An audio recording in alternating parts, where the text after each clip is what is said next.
Sud Radio, le coup de cœur des libraires. Valérie Expert, Gérard Collard. Bonjour Gérard. Bonjour madame. Bonjour à toutes et à tous et merci d'être aussi nombreux à nous regarder sur le podcast. C'est effrayant. Et voilà, on est content parce que vous êtes content et que vous aimez les livres qu'on vous recommande. Et on a besoin de vous quand vous avez aimé un livre. Il faut que vous en parliez à vos amis et ainsi de suite. Nous, on est que on est l'allumette. Donc vous, c'est à vous de faire en sorte que le bouquin il soit un succès et qu'il soit partagé le maximum de fois. Absolument. Donc des petits livres de poche aujourd'hui. Alors.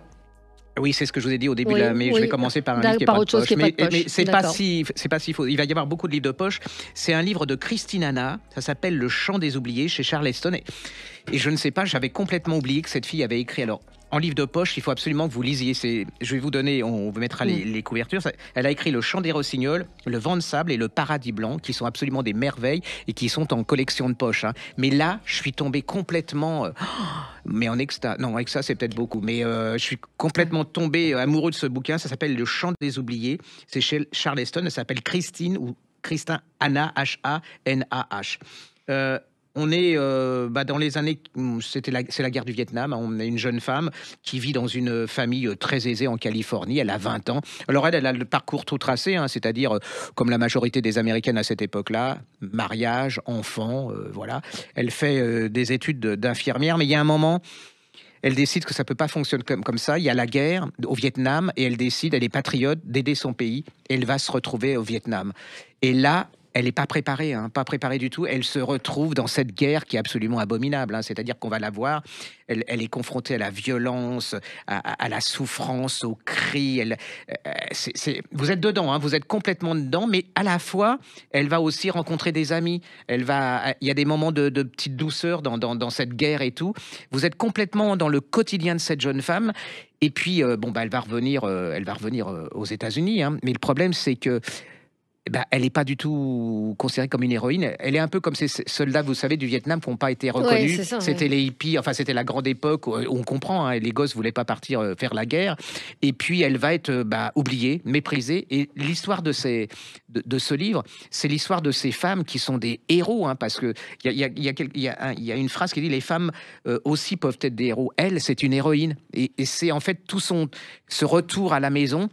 On les a oubliés. Ouais. Et oubliés, c'est dans le meilleur des cas. Parce que souvent, on les a injuriés, on leur a dit que c'était des fachos, comme on fait. Ouais. Et là, c'est un peu la réhabilitation à travers ce livre qui est absolument magnifique. Une fois que vous êtes dedans, vous ne lâchez pas. C'est, comme on dit, un page-turner, un tourne-page. Ouais. Et puis, c'est un personnage de femme absolument brillantissime, courageuse. Franchement, j'étais très impressionné par ce livre. Et puis, on m'avait parlé de ces soldats qui avaient la double peine. C'est non seulement ils sont battus pour leur pays, ils ont souffert dans leur chair, et en plus on leur a dit que vous étiez des gros beaufs, fachos et tout. Et là, on redécouvre ces gens. Et puis en plus, elle n'est pas dans la repentance. C'est-à-dire qu'elle ne dit pas oui, j'ai eu tort et tout. Non, elle est là, elle a voulu défendre son pays. Elle accepte tout. Et c'est un magnifique bouquin. C'est chez Charleston, ça s'appelle Le Chant des oubliés de Christine Anna. C'est vraiment absolument une des belles découvertes de cette année. Alors, un livre qui, normalement, devrait vous plaire, même si la nature y est très, très présente. Ça s'appelle Fane, F-A-Y-N-E, de Anne-Marie MacDonald. Alors, ça se passe entre l'Écosse, l'Angleterre. On est vraiment dans la lande. Et en fait, le paysage est un personnage dans ce livre. C'est une grande saga. Ça se passe à la fin du 19e siècle. C'est une jeune fille qui grandit dans ce domaine qui s'appelle Fane. Et son père ne veut pas qu'elle quitte ce domaine parce qu'il estime qu'elle a une santé trop fragile. Donc, elle est éduquée dans ce domaine, elle ne sort jamais.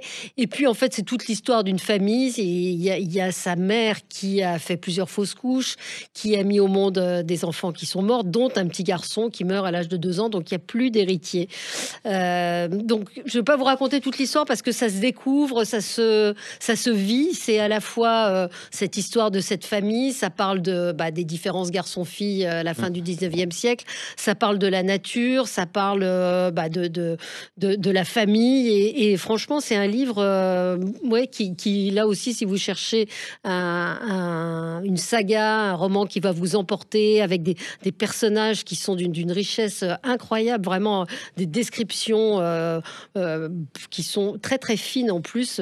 Il y a de l'amour, il y a la nature, c'est très très beau. Je ne sais pas si vous l'avez lu. Oui, Anne-Marie MacDonald, ça s'appelle Fayne, F-A-Y-N-E, et c'est chez Flammarion. Alors là, on vient de parler de la guerre du Vietnam version américaine, hein, c'est du côté, mais là vient de paraître, vous avez les deux, de Nguyen Phan Kim May. Alors on avait adoré ce bouquin, et c'est un succès mais phénoménal à la boutique. J'ai adoré ces bouquins, mais alors là, c'est vraiment, les gens viennent, ils sont super contents que le deuxième tome vienne de paraître en poche. Ça s'appelle, le premier tome, c'était Là où fleurissent les cendres, et le deuxième, c'est Pour que chantent les montagnes, c'est chez Point. C'est absolument une pure merveille. C'est l'histoire de, vous savez, cette grand-mère avec sa petite fille. Les parents sont instits. C'est pendant la guerre du Vietnam, les bombes tombent et tout. Ils doivent se protéger, enfin, ils fuient et tout. Et c'est l'histoire de cette grand-mère qui va protéger sa petite fille à travers cette guerre. C'est une sorte de grand périple, et c'est un personnage absolument incroyable. Les parents qui sont instits, mais eux, ils doivent partir à la capitale pour chacun défendre leur pays. C'est absolument magnifique. En plus, alors, je suis souvent méchant, mais les couvertures sont absolument... Rien que la couverture, ça donne envie. Hein. Ouais. Et donc, là, vous aurez entre les deux, vous aurez la guerre du Vietnam version américaine et la guerre du Vietnam version vietnamienne. Et vous verrez qu'en fait, ces gens, ils ont quelque chose de commun. Hein, c'est-à-dire, c'est des gens de valeur qui sont courageux, qui aiment leur pays et qui, à leur manière, acceptent leur vie et prennent leur destin en main. C'est vraiment des leçons de courage, d'humanité. Allez-y, avec ces 3 petits bouquins, ces 3 livres, vous avez des choses absolument fascinantes à lire. Fascinantes et pas trop chères, parce que pas trop cher, non, c'est des livres de poche. Quand on parle avec les éditeurs ou avec certains libraires, on vous explique qu'aujourd'hui, c'est compliqué, quoi. Un livre, c'est un certain prix, donc c'est vrai que le livre de poche, il est aussi là pour pouvoir rattraper des livres qu'on n'a pas eu le temps de lire ou qu'on a laissé passer et qui sont pas très chers. Alors, vous savez, on avait adoré ce bouquin qui a été un vrai grand succès chez Arléa, qui s'appelait Le Dernier Thé de Maître. Ah oui, Maître Sceau. Voilà, c'est chez Arléa, c'est de Cyril Gély. Et alors, si vous n'avez pas lu ça, il faut lire l'histoire de cette jeune fille qui veut devenir samouraï. Très beau le livre. Samouraï c'est une histoire d'amour, d'amitié entre les deux. C'est déjà en poche non, mais c'est pour vous dire que je l'ai passé... Parce que j'ai une dame qui m'a dit, mais vous n'avez pas lu Le Prix ou La Forêt au violon de... Je ne savais même pas qu'il avait écrit ça, c'est affreux. Hein. Et c'est absolument... Alors là, les enfants, c'est un ravissement. C'est en Point, c'est une petite collection, ça s'appelle La Forêt au violon. On est à Crémone, c'est l'histoire d'un jeune homme qui est luthier, et lui, il est à la recherche de la perfection pour faire des violons. Et il y a un moment, il part au Japon, dans ce que nous appelle la montagne rose, pour chercher des bois d'exception, pour faire des violons d'exception. Et là, il tombe sur 5 arbres absolument extraordinaires. Mais ces 5 arbres, il va falloir qu'il attende 10 ans pour que ça sèche. Et là, il va tomber amoureux d'une jeune femme qui est sourde et muette. Et cet homme, ça va être le créateur des Stradivarius. Et on dit que le Stradivarius a une forme de femme, d'une silhouette de femme. Et d'après ce roman, en fait, ça vient de l'amour de cette femme. Et il va retraduire l'amour qu'il a pour cette femme à travers son violon. C'est absolument magnifique. C'est une plongée dans le 18e. C'est tout à la fois poétique. Vous allez apprendre plein de choses. C'est beau, c'est bien écrit. Vous allez retrouver toute la beauté du dernier thé de Maître Sceau dans ce petit livre. Allez-y. Moi, je vais en faire des piles parce que je suis tombé franchement amoureux. Et puis, il en a refait super intéressant en plus. Mais oui, et il en a refait un autre, Le Prix. Alors, Le Prix, c'est incroyable aussi. Je suis tombé à côté. Enfin, bon, c'est bien, on rattrape. Hein, non. Et alors, Le Prix, c'est l'histoire. On est en 1946. Alors, Otto Bahn, c'était un énorme scientifique allemand qui est à la base de la fission nucléaire. Il va recevoir le prix Nobel de chimie. Et là, il retrouve dans un hôtel sa collaboratrice avec qui il a travaillé pendant 30 ans. Et là, vous allez redécouvrir une femme absolument incroyable qui a existé, mais qui a été dégagée et qui est à la base aussi de cette découverte. Elle est juive. En 1938, elle est forcée de partir. Elle est autrichienne, hein, donc elle est forcée de partir. Et lui, il va rester en Allemagne. Et c'est la confrontation de ces deux gens. C'est la confrontation de le dialogue entre ces scientifiques qui ont résisté et d'autres qui n'ont pas résisté. Puis c'est surtout aussi le fait que, et il y a beaucoup de livres qui ont été écrits là-dessus, où les hommes ont pris le pouvoir en disant c'est nous qui avons découvert, c'est nous qui avons découvert. Et puis on se rend compte que, en fin de compte, derrière ces scientifiques, on a éliminé les femmes qui étaient autant à la base. Voilà. Donc c'est une sorte de dialogue. C'est absolument 2 livres absolument fabuleux. C'est écrit, c'est ciselé. Voilà, ouais. C'est Alors, pas cher. La forêt au violon, donc il s'appelle Cyril Gély, G-E-L-Y. Donc ça, c'est évidemment c'est en collection Point. Et puis vous avez le prix également en collection Point. Là, vous avez Point. deux merveilles. Hein. Voilà. C'est vraiment pour pas cher. Là, je peux pas vous donner. C'est un scénariste. Il est scénariste et auteur de pièces de théâtre également. Il a été plusieurs fois nommé au Molière. Donc grand talent d'écrivain. Absolument merveilleux. Franchement merveilleux. Bon, c'est de bons conseils.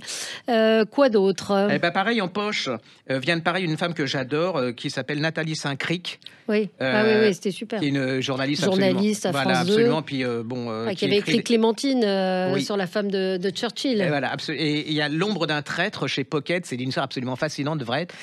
Au Mont Valérien, vous savez, les compagnons de la Libération, on met les cercueils. Et là, il s'avère que l'un des cercueils, c'est une histoire vraie. C'est l'histoire de cet homme qui est plutôt, qui est pas du tout un résistant. Et c'est comment le dire à De Gaulle et comment faire disparaître ce cercueil et ce type un peu gênant. C'est absolument. Alors, j'adore ce bouquin ce genre de livre parce que c'est à la fois un roman. C'est un roman, c'est de l'histoire. Mais ça vous révèle un événement historique, c'est-à-dire que en plus de vous divertir, de lire un bon livre, vous apprenez quelque chose sur l'histoire de France qui a été.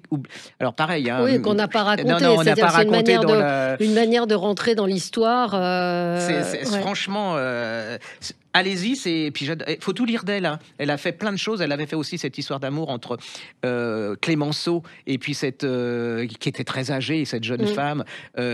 Franchement, Nathalie Saint-Cric, c'est une de mes idoles. Bon, écoutez, je pense qu'elle sera contente de l'apprendre. Et en plus, c'est des bouquins de poche, effectivement, voilà, qui ne coûtent pas très cher. Pocket, c'est pas cher. On se retrouve tout de suite après la petite page de pub. À tout de suite. Sud Radio, le coup de cœur des libraires. Valérie Expert, Gérard Collard. Alors, Gérard, qu'est-ce qu'on peut recommander à nos auditeurs? En poche, on continue, format de poche. Il y a un livre que j'avais adoré qui s'appelait La nourrice de Francis Bacon chez Folio, de Mélisse Bessières, qui est un livre absolument formidable sur Bacon. Alors Bacon, les gens, ils ont peur parce que il y a ces tableaux absolument saisissants et puis il y a beaucoup de gens qui pensent que c'est pour un télo, que c'est pas pour eux.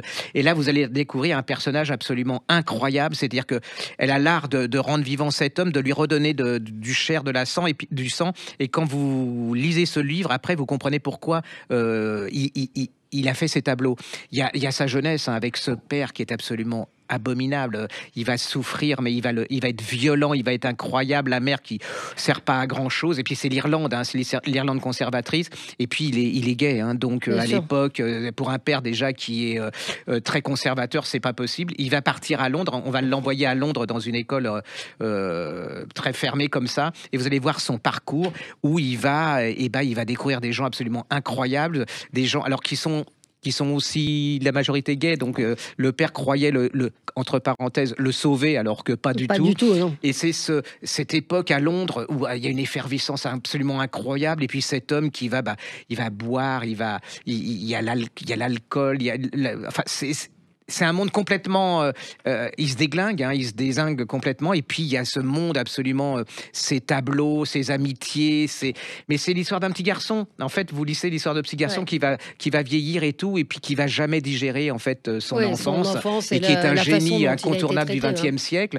Et là, vous reverrez quand vous irez dans les musées. Je vous conseille, vous verrez plus ces peintures. Les peintures de la même manière. Voilà. Et même si vous connaissez pas Francis Bacon, en fait, il faut prendre ça comme un roman. C'est un personnage. Vous irez voir ses tableaux, vous irez pas voir ses tableaux, mais en tout cas c'est un personnage.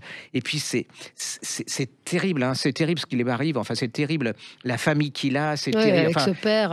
Et j'ai beaucoup d'admiration parce qu'il va quand même réussir à s'en sortir et c'est à travers sa peinture qu'il va pouvoir se sauver. C'est ce qui génère aussi parfois hélas parce que on n'a pas à subir ça, mais ce qui crée. Il va brûler sa vie, il va brûler sa vie avec l'alcool, avec l'amitié.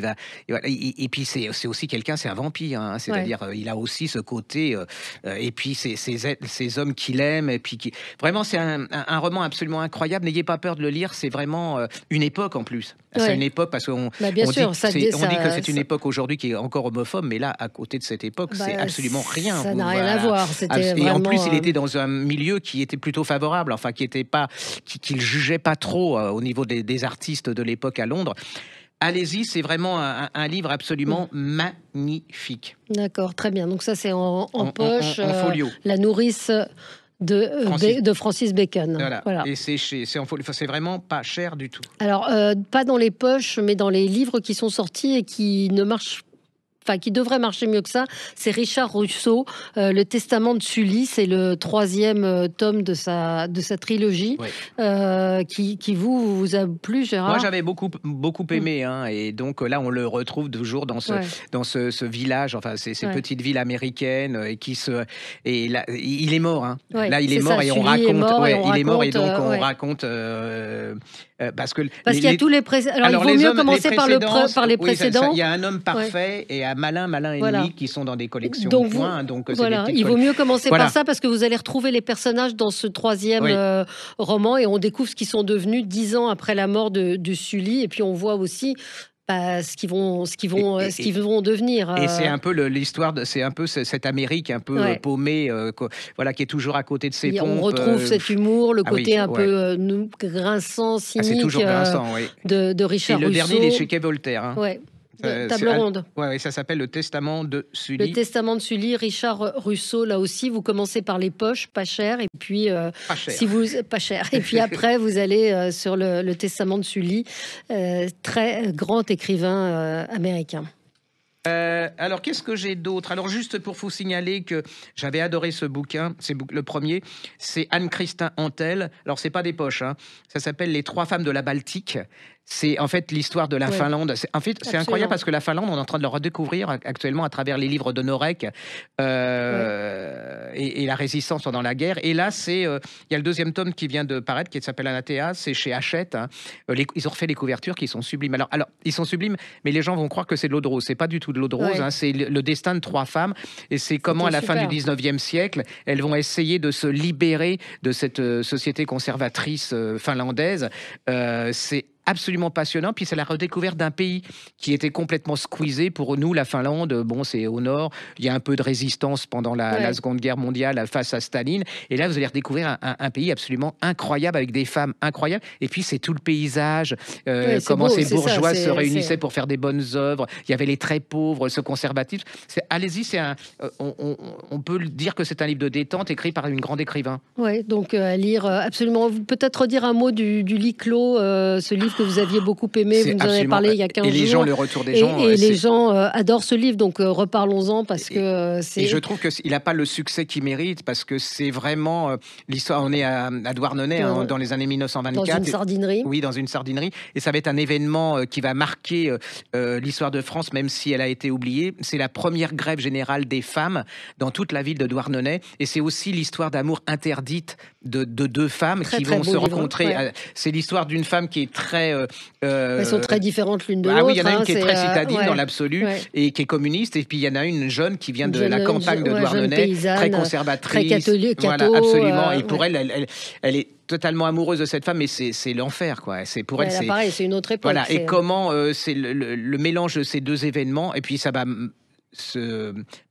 pas mal se terminer, mais différemment. C'est-à-dire que l'une va rentrer encore dans son milieu paysan, elle va se marier, elle va être très classique, et l'autre va partir à Paris, et elle va devenir une des chanteuses les plus populaires de Paris et de la France, et ils vont se re-rencontrer des années après. C'est absolument magnifique, et c'est une page vraie de cette histoire, de cette révolte des femmes de Douarnenez. C'est-à-dire qu'à la fois, ça vous parle de ces femmes, du courage de ces femmes. Et alors, l'auteur s'appelle Sophie Brocasse. Et puis, vous pouvez lire, alors c'est paru certainement en collection de poche, en point, Le baiser de Sophie Brocasse, qui raconte cette histoire incroyable au cimetière Montparnasse de la statue de Brancusi sur une tombe. Ou cette jeune femme qui vient de Russie. On va vous... Voilà, en fait, c'est la confrontation entre de la France... qui est plutôt là, elle est en pleine effervescence, et d'une Russie qui est à la veille de la Révolution, et cette jeune femme classique qui va être confrontée à cette rencontre des 2 sociétés. C'est magnifique, hein. Franchement, elle écrit, et puis elle a l'art de raconter ces femmes. Oui, absolument.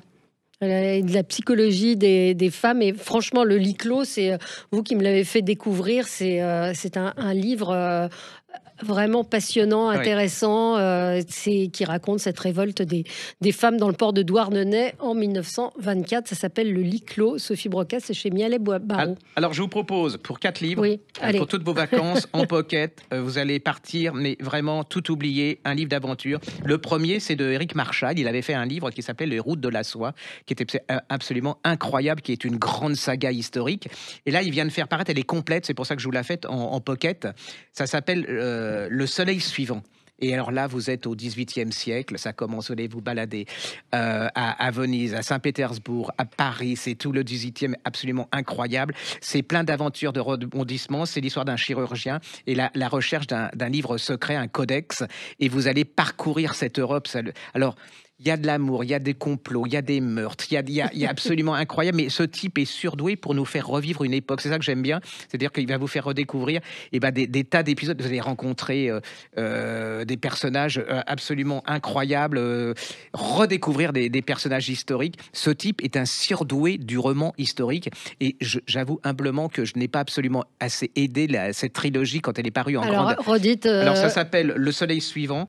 C'est en 3 tomes, c'est en pocket. Et alors, vous lisez un chef-d'œuvre aussi, qui est Le Route de la Soie chez Pocket aussi.